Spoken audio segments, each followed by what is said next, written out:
আজই ডাউনলোড করুন আর এনজয় করুন আপনার পছন্দের শো। পারুল, এটা কিসের গেছে? এবার আমাদের মোস্ট ইন্টারেস্টিং রাউন্ড রূপাং দেহি। এই রাউন্ডের টাস্ক হলো মা দুর্গার রূপ ফুটিয়ে তোলা। পারুল এই রাউন্ডটা ধেড়িয়ে না দেয়। বৌদি থাকলে তাও একটা চান্স ছিল, কিন্তু এই জন্তুটার সাজ মানে তো নারকেল তেল ছাড়া কিছুই বোঝে না। কি যে করবে কে জানে। দুর্গা, তুমি দেখো তোমার দশভুজ আজ হেরে না যায়।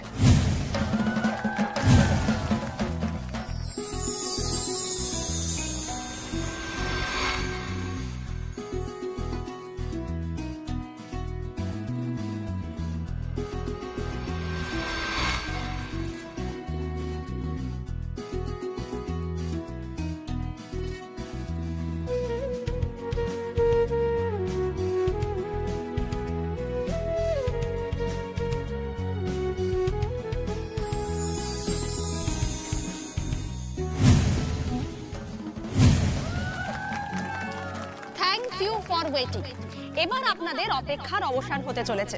আমাদের সমস্ত পার্টিসিপেন্টরা তাদের দশভুজার সাজে একেবারে রেডি। রূপাং দেহি রাউন্ডের প্রথম প্রতিযোগীকে আমরা স্টেজে দেখে নেব। একটা জোরে হাততালি সীমা ইচের জন্য।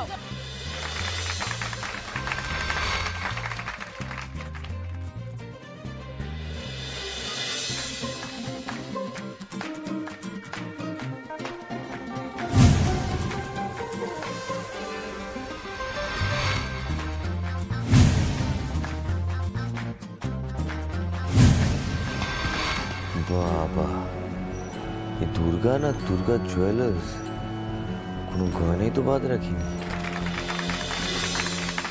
বাহ, খুব সুন্দর সেজেছেন আপনি। আচ্ছা, আপনি নিজেকে কেন দশভুজা মনে করছেন বলুন তো? আর আপনার এই সাজের পেছনের ব্যাখ্যা কি? আমি আসলে সাজতে খুব ভালোবাসি। আমার নায়িকা হওয়ার ইচ্ছে ছিল। আমি আমার নিজের মনের ইচ্ছেকে চেপে রেখে আমার সংসারের সব দায়িত্ব পালন করেছি। আমার ইচ্ছের উপরে আমার স্বামী সন্তানকে রেখেছি। একেবারে মা দুর্গার মতন আমি আমার পরিবারকে আগলে রেখেছি। তাই জন্য আমিও নিজেকে মনে করি আজকের দশভুজা। আমিও আজকের নারী, আমি সব পারি। বাহ, খুব ভালো। কিন্তু আপনি যে এত ভারী ভারী গয়না পরলেন, চলাফেরা করতে অসুবিধা হচ্ছে না? না না, একটুও না। আমি আসলে গয়না পরতে খুব ভালোবাসি। আমার বর তো এতগুলো গয়না কোনোদিনও কিনে দেবে না, তাই এই গয়নাগুলো পরে একটু শখ মিটিয়ে নিলাম।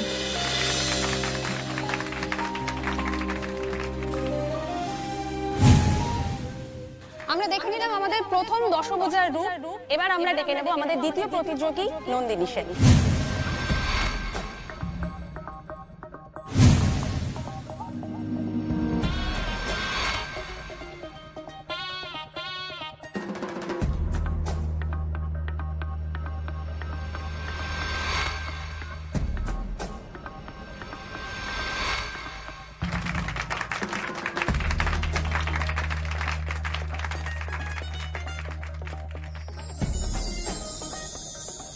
Wow, nice look Nandini. Thank you ma'am. আচ্ছা, আপনি কেন মনে করেন যে আজকের দশভুজার লুক এইরকম হওয়া উচিত?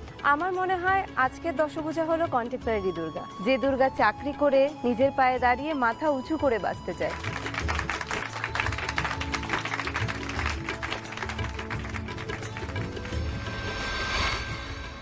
বাপ রে বাপ, এরা তো সব হাইফাই লেভেল দিয়ে শুরু করছে।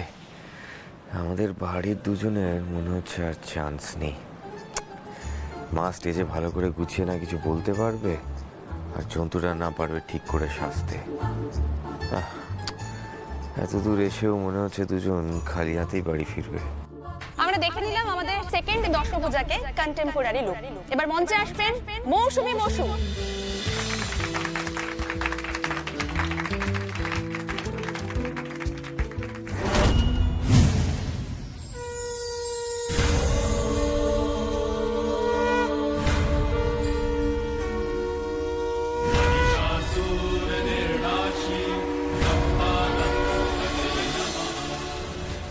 মা,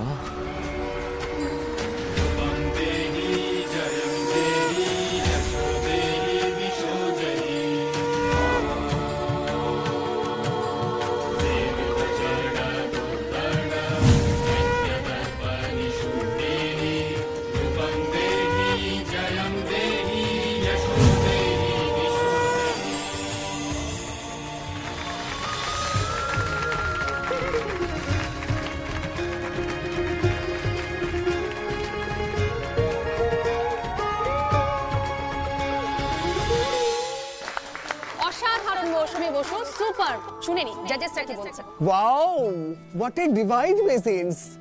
আমার তো মনে হচ্ছিল প্যান্ডেল থেকে সত্যি মা দুর্গা আমাদের অনুষ্ঠানে চলে এসেছে। রিয়েলি এত সুন্দর অপূর্ব জীবন্ত দুর্গা কিন্তু এর আগে আমি কখনো দেখিনি। আচ্ছা, কিন্তু আপনি ডাকের সাজটা কেন বেছে নিলেন? মা দুর্গার বনেদের সাজিত হলো এই সাদা ডাকের সাজ। আমিও একজন এই বনেদি পরিবারের বউ, তাই আমার মনে হয়েছে আমার পরিচয়কে এই ঐতিহ্যবাহী ডাকের সাজই পূর্ণতা দিতে পারে। আচ্ছা, আর আপনি নিজেকে দশভুজা মনে করেন কেন? আমি একজন যৌথ পরিবারের বউ। 10 হাতে আমি আমার সংসারটাকে ধরে রেখেছি এতকাল। আমার স্বামী, ছেলে, মেয়ে সহ পরিবারের সকলের দায়িত্ব আমি পালন করেছি। আর আমি গর্বিত সেই জন্য যে আমি আমার সংসারটাকে ধরে রাখতে পেরেছি, তার জন্য দায়িত্ব পালন করতে পেরেছি। সব মেয়েরাই আসলে দশভুজা, আর আমিও তার ব্যতিক্রম নই।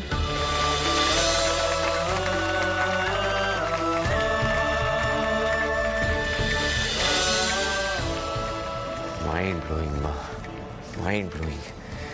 বিশ্বাসই হচ্ছে না এত গুছিয়ে এত সুন্দর করে বললো। Very nice. সত্যি আপনি দশভুজা। এই নিউক্লিয়ার ফ্যামিলির সময় এরকম একটা যৌথ পরিবারকে এইভাবে ধরে রাখাটা কিন্তু চারটিখানি কথা নয়। আর আপনি নিজের দক্ষতার সাথে এই কাজটা করেছেন, আর আপনার এই দক্ষতাই আপনাকে দশভুজা বানিয়েছে। খুব ভালো, সত্যি খুব ভালো লাগলো শুনে।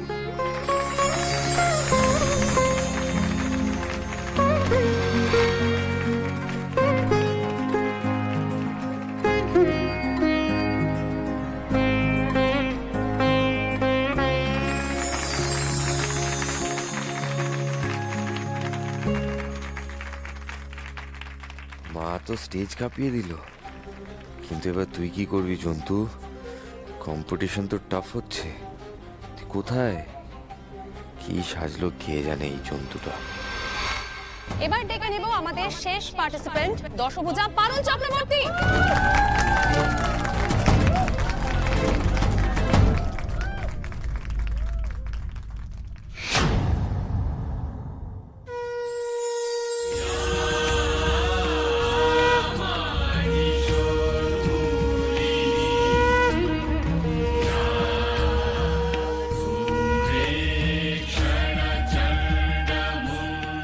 পারুল এটা কি সেরেছে?